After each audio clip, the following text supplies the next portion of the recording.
Hey guys, it's Lewis from Recycle Bicycle Sales here. In today's video, we wanted to talk about some of the ways that you can protect your bike from being stolen.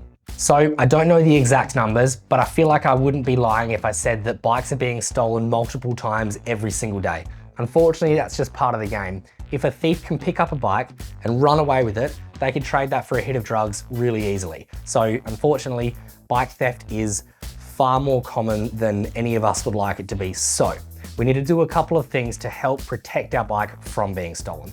We're going to run through a few of them today. Unfortunately, I've been unlucky enough to have bikes stolen before as well. And I can tell you, there is nothing worse than when your bike gets stolen. You feel like, oh, woe is me, and life sucks, and the thieves out for me, and it's everybody against me. It feels horrible. So we want to protect our bike from being stolen. I actually had a bike stolen a second time, and I was so lucky that I happened to have an AirTag tracker on there, so I was able to track them back to their house and send the detectives around to pick it up for me. Because of specifically that incident, I've become really close with all the local detectives around here in Adelaide, and these detectives are telling me that unfortunately even they see bike theft all too often. So there's a couple of things we want to talk about today about the best ways to protect yourself from it.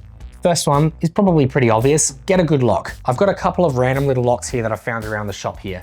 There's such a price range between locks. You can get some that are just sort of your entry-level cable sort of locks, or we can work our way up to these stronger folding locks. I think these things are quite good. I used them on all of my different bikes actually. Or you can even get these D locks, which the only way you're getting through that is an angle grinder. It's worth noting that even if the thief needs to use an angle grinder to steal your bike, how long does it take to cut through that piece of metal? If it takes, say, 30 seconds with a big, powerful tool, if you're in the coffee shop and you can't see your bike, 30 seconds might be all that they need. A lock will definitely make it far more difficult to steal your bike, but it's not necessarily going to make it impossible. So I just want to remind you with that quick little disclaimer there. Regardless of how well you've locked up the bike, if the crook has a good enough tool to be able to cut through or break your lock, then that's that. But if your bike is parked next to somebody else's bike and yours is locked up with a nice, strong, powerful lock, and the person next to you has a tiny little cable, maybe the thief's quickly just going to cut that cable and run off with their bike and your bike's safe. A typical rule of thumb that a lot of bike shop staff will follow is that you want to spend about 10% of the value of your bike on a lock. So for example, if you bought a bike for $1,000, you should buy a lock that's worth around about $100. You don't need to follow this like the Bible, but it's a pretty good spot to start if you're unsure. When we talk about locks, I tend to split them into three main categories. We've got our cable style of locks here. You can get some that will have a PIN code. This one's a 4-digit PIN code, or one like this that uses a set of keys. They're your more entry-level, straightforward, relatively budget-friendly kind of locks. These are good for if you're sitting at the cafe and the bike is parked right behind the window next to you. I don't know if I would trust these so much if I was to go into the shops and get my entire family's worth of shopping, because you can cut through these. It just takes a good few seconds, but nonetheless, a thief can cut through them. A quick funny story that I have with one of these actually. The commissioner of SAPOL here in Adelaide came in and got his bike serviced once, and I didn't know who he was at the time because I was young. And he came in and he had one of these locks, well, not this brand, but the cable locks sitting on the handlebars of his bike. And he asked me if I could cut it off. And he was just a random customer. And I was like, oh, I don't know about this. I don't know about this. I look at the boss and the boss is giving me the thumbs up. Yes, you can cut it. And I'm there cutting it. And I cut through it with scissors, as in like kindergarten scissors. It took me a solid 5 minutes of hacking away at it. Then I found out that he was the SAPOL commissioner, and I found it, yeah. So we made the joke pretty quickly that I'm not very good at stealing bikes, so I should stick to selling bikes rather than stealing bikes. Anyway, that's got nothing to do with this story, but I thought that was a little bit funny. The second type of lock that I recommend is a D lock. The D locks are arguably some of the stronger locks that you can have. The only way you're really getting through them is an angle grinder. And there's not too many people that walk around the streets with angle grinders. The good thing about D-locks is that they're pretty much bulletproof, but the bad thing about D-locks is that they're a little bit difficult to carry. So you just want to think about how you're going to fit it either onto the bike or into your backpack. That's where I think this third type of lock comes in.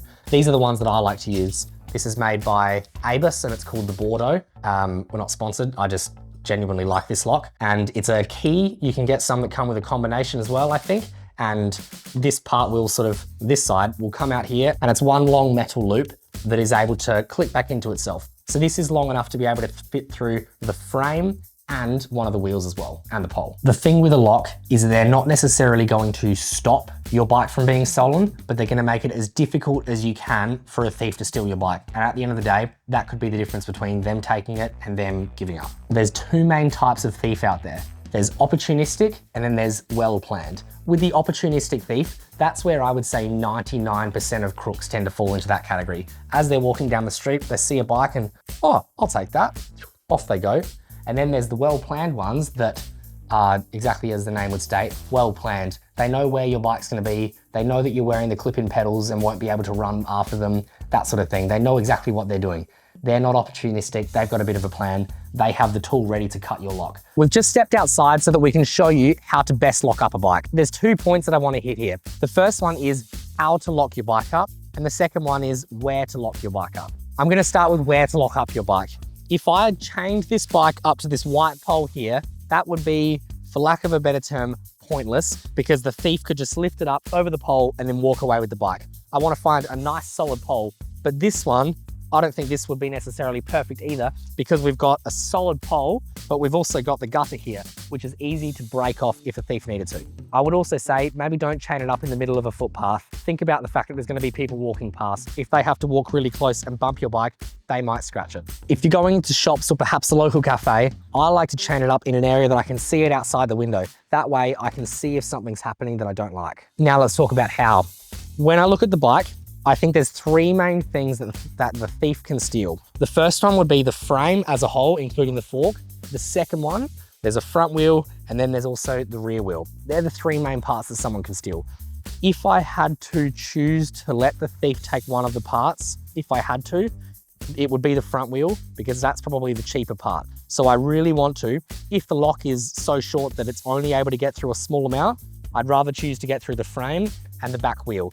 If I had to buy a new front wheel, it might be, say, $100, but if I had to get a new rear wheel, it might be $150. So I would be a little bit more precious about the back wheel. I also say this because the rear wheel has your cassette, which is compatible with the rest of the group set, and it also might even have your disc brake rotor on the other side. So I really don't want to lose that back wheel. So I've just rocked up to the local cafe, and now I want to lock my bike up, but I can still see it from the window, so I'm just going to do it sort of in a nice, quick and easy way.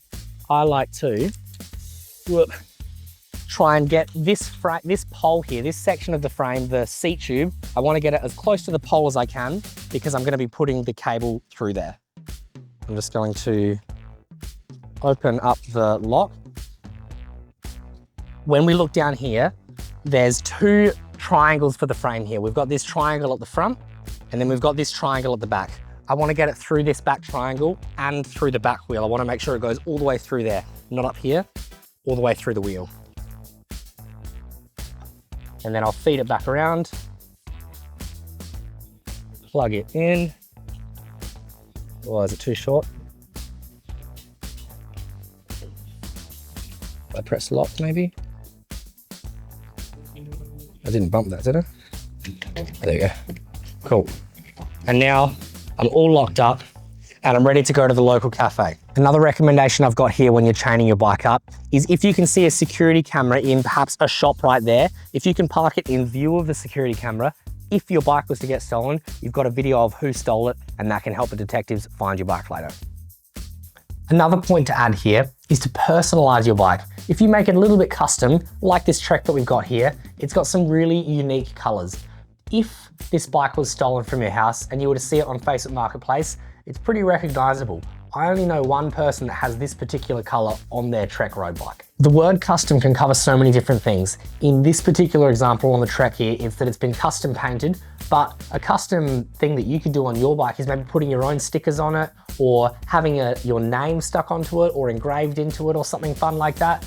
It might even just be interesting custom made wheels that have special pink spokes, because who else has special pink spokes? Something like that. Do something just to make the bike uniquely yours. That way it's easy to prove ownership to the police if your bike rocks up. I'm also quickly going to mention, if your bike was to get stolen, which is worst case scenario, keep an eye on all the different for sale pages. Sometimes crooks will sell the bikes on there. There's a website that I look at here in Australia. I reckon I go on there more often than I do go on Facebook even, called the Bike Vault. That's where you can register your bike as being stolen, serial number, photos, where it was stolen, police report, all this sort of stuff. And that way, when a bike comes in here, I'm able to quickly check the serial number on that website.